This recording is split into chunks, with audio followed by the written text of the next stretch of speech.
E ngā toro-toronga o te motu rarau maira ki te ao Māori.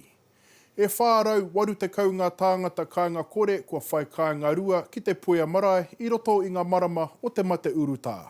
Hei tā te kaiwhakahaere o manaakitanga ara hei tā Huri Moana Dennis, kua whakaau te momo tāngata e patu nei i te kāinga kore tanga, ai kāre kore ka panonia nohoki te papakainga i te puea marae.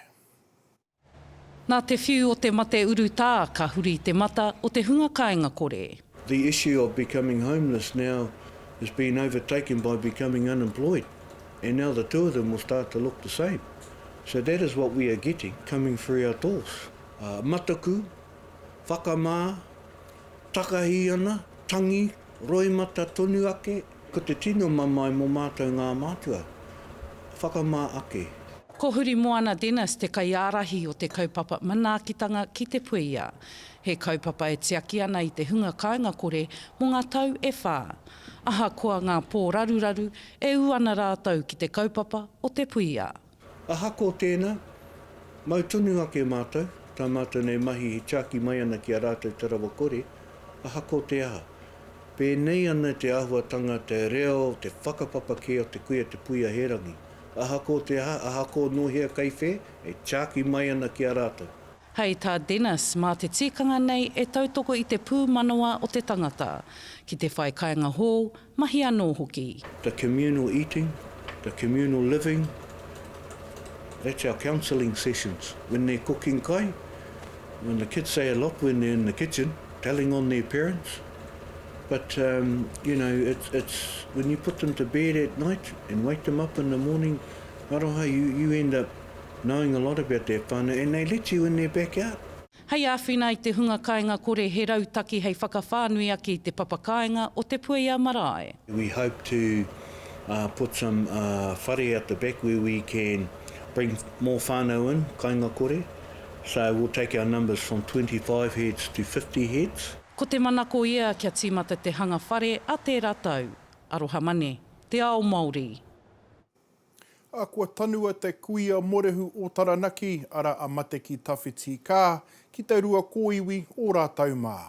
Tōna kotahi rau tāngata i tai ake ki ke te marae pā i te hāwera ki te poroporo aki ki tō rātau pou kuia i te tangihanga tuatahi o Taranaki i te taumata tuarua. I reira hoki, a Kereama Rights.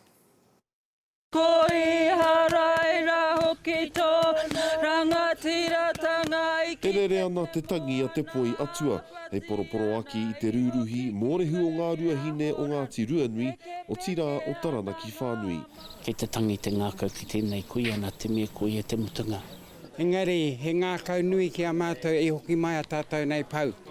Pau kuia ki runga o tātou nei marae. No te rātapu nei a mate ki tawhiti kā kariro tarā whare ki te pō i te hāwera, ko tahi wiki whai muri i tōna rā whānau iwa te kaumāwaru. He mana nui tōna, ko te tirohanga atu rāki aia o kua tai mai o tātou nei whaene o tō tātou nei maunga. Puia te kuini o mātou katoa. So kei te tangi te maunga.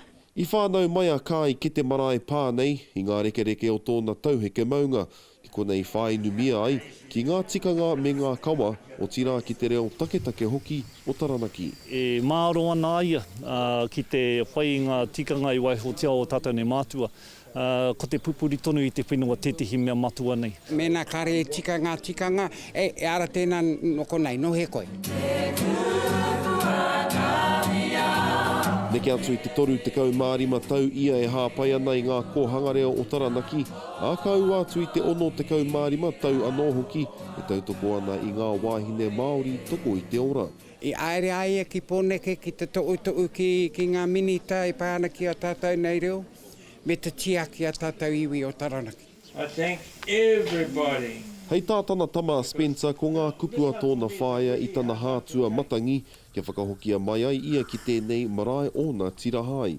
Koe nei rā te tuatahi o ngā tangihanga toru rā te roa puta whānui i te rohe o Taranaki, ko tangihia ki runga i tētahi marae, mai anō i te whakaunga mai o te rāhui o te motu e iwa wiki ki muri. We've been really conscious of needing to enforce and maintain a very high standard of restriction. I tau tapatia ai ētahi ngare hei tiaki i te taha haumaru, ahakoa te uaua o te ū ki ngā tikanga a te manatū hauora, ke kaua e rahi ake i te rima te kau tāngata i te wā kotahi. First of all, on arrival for any uri, any manuhiri, to our tomokana, a sign-in process as per the guidelines, plus a sanitisation station with sanitizer, masks available, gloves available, to keep the bubbles coming in safe. Ko tini te tikanga, te mea te nuinga o ngā waiata o ngā wai kōrero kai ro ware, kai raro i te parirau o rongo. Engari anō, kai waho rā mātou i raro i te kohu. Nō reira me whai anō hoki ngā tikanga e tika ana ki te kawe e tōna mana. E ara haina mātou mo wera e hinga atu i mua. I mua. E kore rātou e tai ake te takato i runga o rātou nei marae.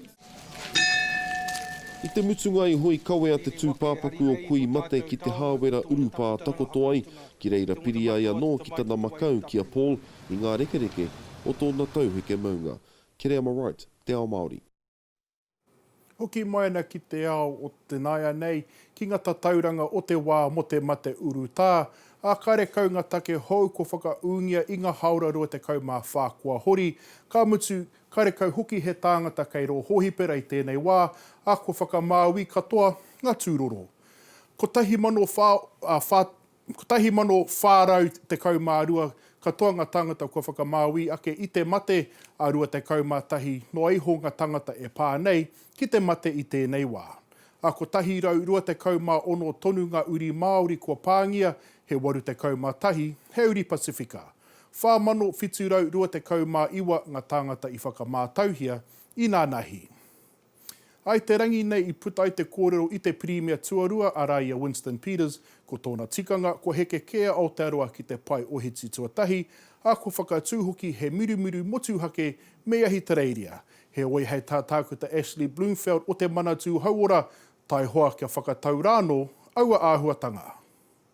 We are working hard on what Alert Level 1 will look like, and also separately, but obviously linked very hard with a whole range of players, including the airline industry, airports, foreign affairs, and of course our counterparts in Australia, on what would need to be in place to allow a trans-Tasman bubble. And of course, the key thing there is that will require both countries having confidence in the arrangements on both sides of the Tasman. A kua mana tētahi pire e aukati ai te momi tūpeka ki ro motoka me he mea he tamaiti o roto. Ko tā te ture hou nei he hāmene te momi tūpeka, momi hikareti hiko rānei, ki te waka e noho tētahi tamaiti kei raro i te kau mā waru tau te pakeke. He rima te kau tāra, te whiu. A ko Aotearoa tētahi o ngā whenua kino rawātu mo te mate pukupuku ki te whēkau, puta noa i te ao. Kei tōna toru mano tāngata ia tauka pāngia ki te mate nei, a ko tahi mano rua rau, ka mate. Hei te marama e tū mai nei ka kohi pūtea e Caledonia me tōna whānau mā Bowel Cancer Aotearoa i te hōtaka Move Your Butt. Kei Mahina Herkmans, te pūrongo. He mamai ka tau ki runa i nā whānau katoa, aha kua kowai. I don't want another kid to have to lose their mother. Like, this was the one thing that I was always scared of, and it came true. And I don't want anyone else to have to go through that. Hei te marama o pipiri ka tīmata te wero kohi pūtea Move Your Butts, nā Bowel Cancer New Zealand, ai te riro nā o te hoarangatira o Caledonia i tēnei momo mate pukupuku, ka tere tana hiahia ki te tautoko i te kaupapa. Our target's 50,000, that's what we want to raise. We're going to clock up 3,000 kilometres between us over the month of June, from June 1st to the 30th. I whakatū whārangi a kia ora ki te kohi pūtea mo tēnei kaupapa, a no te ata tonu nei kua tata ki te toru mano tāra, kua kohia. There's 7 of us in our whānau, you know, like, so we were like, and so I was, when I looked at that stat, I thought, oh my God, you know, 1 in 6, so Rena was our 1 in 6 in our whānau. And if you think about it, if you're watching, have a think about how many people are in your whānau. And statistically, if there's more than 6 in your whānau, one of them is going to get bowel cancer.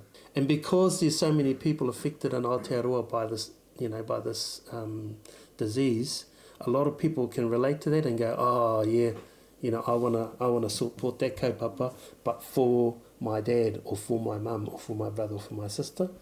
Me te hiahia ki te whakakotahi i a rātou me nā whānau katoa, e noho ana I raro I te kapua pauri. She painted her mother's journey, so these are all paintings she did when she was at high school. She passed away in March after her battle, and for us it's a bit of a, it's going to be a bit of healing, it's going to be a bit of, it's going to allow us to move forward, and it's also going to help us hopefully make a difference to other people. But having to deal with the aftermath, it's really tough, and people try and say, oh, you'll get through this, and